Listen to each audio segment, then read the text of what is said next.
Good afternoon class, myself S K Singh. और आज हम लोग क्लास 11 का और ये थर्मल प्रॉपर्टी का क्वेश्चन सॉल्व करेंगे। और इसमें रेफ्रिजरेटर का न्यूमेरिकल है, बहुत ही इंपॉर्टेंट है।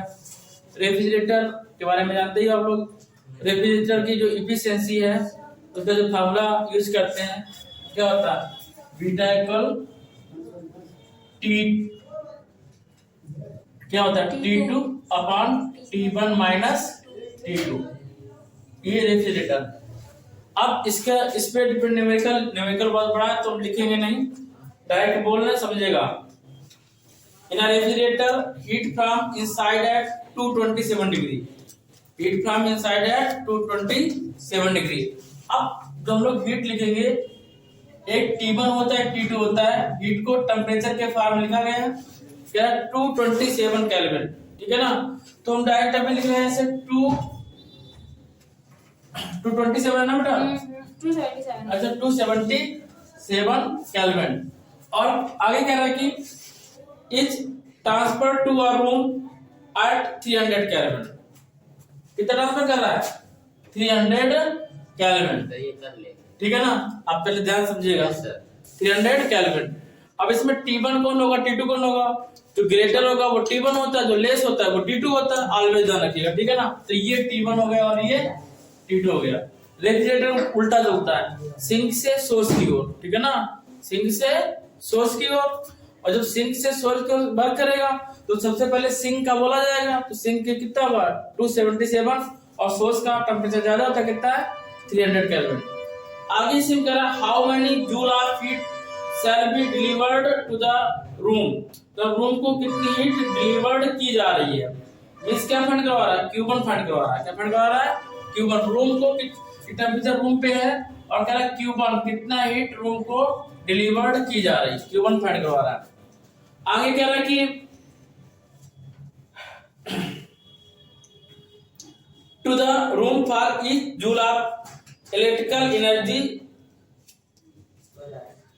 आइडियली। इसकी इलेक्ट्रिकल एनर्जी कैसी रहेगी, आइडियल रहेगी। इसमें ये कह रहा है, ठीक है ना। तो सबसे पहले हम लोग पता है कि बीटा फाइंड कर लेंगे। तो बीटा इक्वल क्या आएगा, यहाँ पे कुछ भी चेंज नहीं करना क्योंकि केल्विन भी गिवन है। तो T2 वैल्यू 277 अपॉन 300 माइनस 277। तो बीटा इक्वल आएगा 277 अपॉन 43। अब 23 कितना आएगा, 23 जब सॉल्व करेंगे डिवाइड कराएंगे कितना हो जाएगा, 277 अपॉन 23। तो 1 टाइम 4 आएगा 47, ठीक है ना। 2 टाइम कहा जा रहा है, यहाँ पे 7 है, ठीक है ना। 26 होगा ना, 26 हुआ, 7 है, नहीं जाएगा ना 12 टाइम। तो पूरा लिखेंगे ऐसे 277 अपॉन 23। Equation first. हाँ सर समझ गए सर आप क्या कहना चाहते हैं। और बीटा का एक और फॉर्मूला होता है W बाई नहीं Q2 बाई W। क्या हो जाएगा यहाँ पे, Q2 बाई W, ठीक है ना। Q2 बाई W होगा, क्या रहेगा Q2 by W।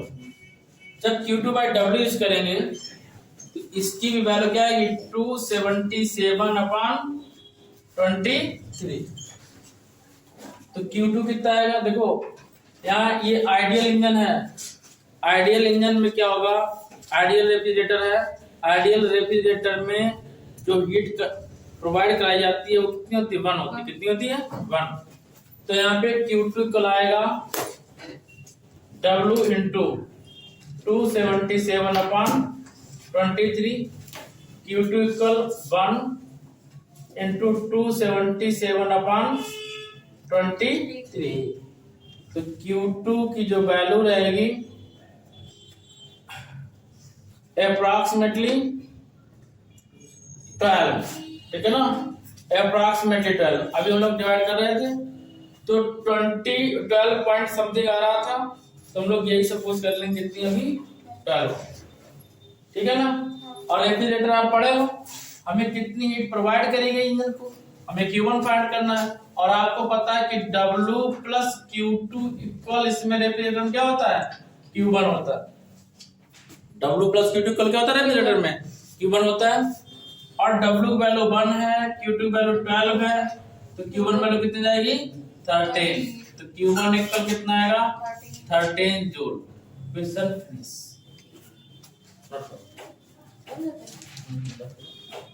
Next question है, 2 कार्नोट हीट इंजन है। कौन कार्नोट हीट इंजन कितने हैं, 2 है। अच्छा, एक कार्नोट इंजन ये है, first Carnot engine, and second Carnot engine इसी में कनेक्ट कर दिया, कह रहा सीरीज में है, इसमें है सीरीज में, ठीक है ना। 2 कार्नोट इंजन है, इसका टेम्परेचर T1 है, सोर्स का टेम्परेचर है, इसका टेम्परेचर T सपोज कर लो, टेम्परेचर कितना है T है। यहां से ही टेम्परेचर होगा, हीट रिजेक्ट करेगा, बर्फ होगा, या बर्फ होने के बाद में जब हीट रिजेक्ट करेगा तो टेम्परेचर कितना बचेगा, T बचेगा। और वही दूसरे इंजन के लिए सोर्स का वर्क करेगा, किसका वर्क करेगा, सोर्स का। सेकेंड इंजन के लिए फर्स्ट इंजन ये था आपका, और सेकेंड इंजन अब इसी को सपोज कर लो ये है। अभी सेकेंड इंजन इसी में कनेक्ट करा दिया गया, और ये अब इस इंजन के लिए, सेकेंड इंजन के लिए ये फर्स्ट इंजन A है, ये सेकेंड इंजन B है, इसके लिए वर्क कर रहा है सोर्स का, इसके लिए सिंक है, इसके लिए सोर्स है। अब हमें ये T2 आया, क्या आया T2 आया। अभी कह रहा है कि T1 का जो टेम्परेचर है A का, वो कह रहा है 900 केल्विन है। क्वेश्चन कह रहा है इसका टेम्परेचर है 900 केल्विन। अभी हम क्वेश्चन पढ़ देंगे, आप लोग समझ लीजिएगा, लिख दे रहे हैं 900 केल्विन। और सेकेंड का रिसीवर का टेम्परेचर है 400 केल्विन, इसका है 400 केल्विन, ठीक है। अब ध्यान समझिएगा, कह रहा है कि 2 Carnot engine A and B, एक कार्नोट इंजन बच्चा इधर, एक कार्नोट इंजन A है, सेकेंड कार्नोट इंजन B है, और ऑपरेटेड इन सीरीज। कह रहा था first one A receive heat 900 kelvin, 900 kelvin heat receive करता है, and reject to a receiver at temperature T kelvin. इसको T केल्विन टेम्परेचर इसकी हीट डोनेट करता है, कब, आफ्टर वर्क, ठीक है ना। अभी कह रहा है नेक्स्ट इसी में, the second engine B receive the heat rejected by the first engine. First engine के थ्रू जो हीट रिजेक्ट की जाती है वो इसको सोर्स के रूप में वर्क होता है। The first engine and turn rejected to the heat receivers at 400 kelvin, और बाद में इसको कितना मिलता है 400 केल्विन।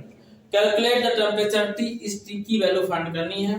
अगर फॉर द सिचुएशन देखिए, पहले कह रहा कि the efficiency of the two engine are equal. कह रहा कि दोनों इंजन की जो एफिशिएंसी है eta A equal eta B, ठीक है ना। Eta A equal eta B first condition में ये बोल रहा है, फर्स्ट कंडीशन। और सेकेंड कंडीशन में क्वेश्चन बोल रहा है कि the work output of the two engines are equal. इसके जो वर्क है वो क्या है, इक्वल है। सेकेंड में ये बात कह रहा है। इन दोनों मेथड से हमें फाइंड करना है क्या, T की वैल्यू। तो फर्स्ट मेथड देखते हैं। तो फर्स्ट मेथड क्या है, ईटा इक्वल क्या है 1 माइनस T2 अपॉन T1, ठीक है ना। ये A के लिए है, तो A के लिए T2 वैल्यू कितनी है, T है, और T1 वैल्यू T1 है। सेकेंड के लिए ईटा B के लिए 1 माइनस, और T2 वैल्यू कितनी है, T2 है, और T1 वैल्यू कितनी है, T है, ठीक है ना। बस समझ में, ये क्वेश्चन फर्स्ट है, ये क्वेश्चन सेकेंड है। और ईटा A इक्वल ईटा B, तो 1 minus T upon T1 equal 1 minus T2 upon T। 1 से 1 cancel out, minus minus cancel out, क्या बचेगा T upon T1 equal T2 upon T, ठीक है ना। ये हो जाएगा T स्क्वायर, और ये हो जाएगा T1 into T2, T1 into T2। तो T square equal T1 value है 900 और T2 वैल्यू कितनी है 400। तो T इक्वल 900 का रूट कितना आएगा 30, और 400 कितना आएगा 20, तो टेम्परेचर कितना होगा 600 केल्विन। कितना टेम्परेचर आएगा 600 केल्विन। ये हमारा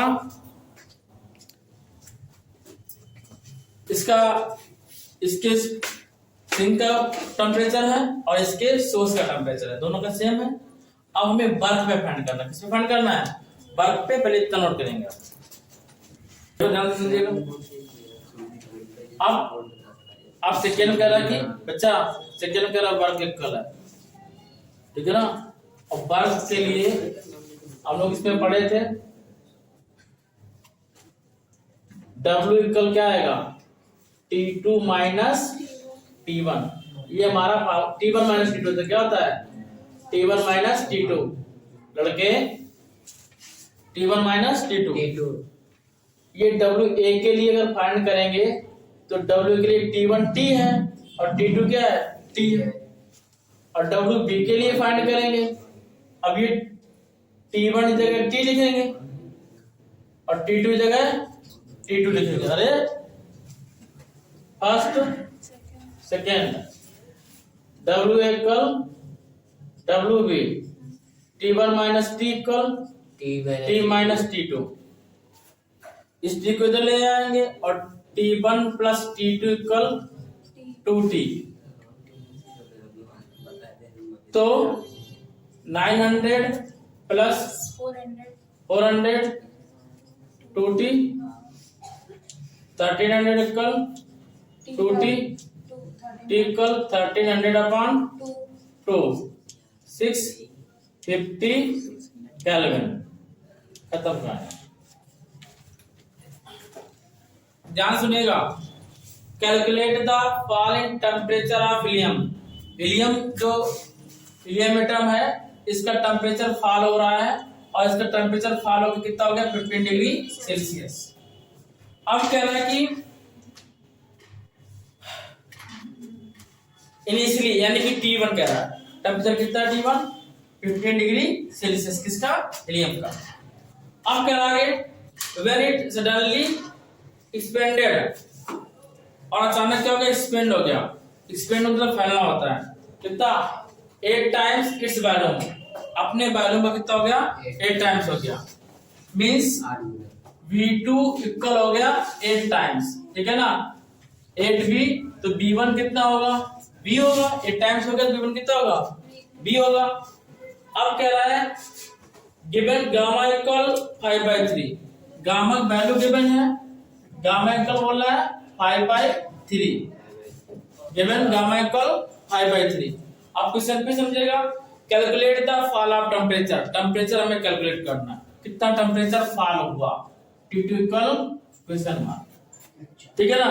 और जब गामा दिया गया है तो लोग एडियाबेटिक एक्सप्रेशन पढ़े थे 3 फॉर्म में। एक फर्स्ट था P1 B1 power gamma equal P2 B2 power gamma.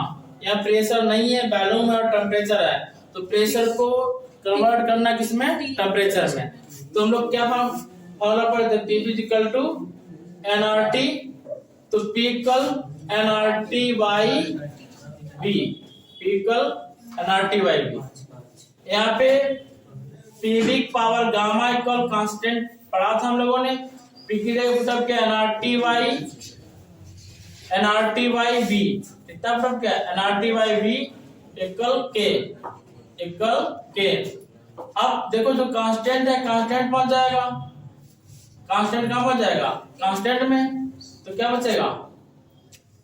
और ये P की वैल्यू पुटअप की है और एक B है, क्या है B है, और देखिए P equal to nRT upon V, इस इक्वेशन में वैल्यू पुटअप कर रहे हैं किसकी P की nRT by V और into B power gamma equal constant में, कांस्टेंट और कांस्टेंट भेज दिया, T बचा T by V into B power gamma equal constant, ठीक है। तो क्या फॉर्मूला बना T B power 1 minus gamma minus 1, इस पे पावर 1 है, ऊपर जाके क्या जाएगा minus gamma minus 1 equal constant. अब हमें यहाँ पे केवल फार्मूला लिखना है, क्वेश्चन सॉल्व हो जाएगा। क्या T1 B1 power gamma minus 1 equal T2 B2 power gamma minus 1, T2 की पावर गामा -1। T1 वैल्यू कितनी है 15 डिग्री सेल्सियस। 15 डिग्री सेल्सियस में 273 ऐड कर देंगे। 15 में ऐड किया 273 T1 इक्वल, तो T1 इक्वल 5388288 केल्विन आएगा। कितना आएगा 288 केल्विन।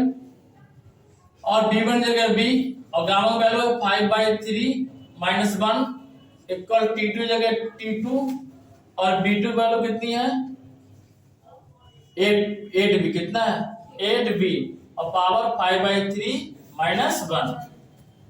अब हम लोग जब से सॉल्व करेंगे तो T2 equal 288 into B 2/3 upon, और ये था हमारे पास 8B कितना था 8B अपॉन 8B की पावर 2/3। T2 वैल्यू है समझो। T2 फाइंड करना है तो इसको उठा के इसके नीचे लाएंगे, इसको उठा के इसके नीचे लाएंगे। हम लोग इसको लिख सकते हैं T2 equal 288 B upon 8B power 2/3। B से भी कैंसिल आउट, तो T2 इक्वल 288 1/2 की पावर 3 इंटू 2/3 3 कैंसिल। तो अब आगे देखेंगे।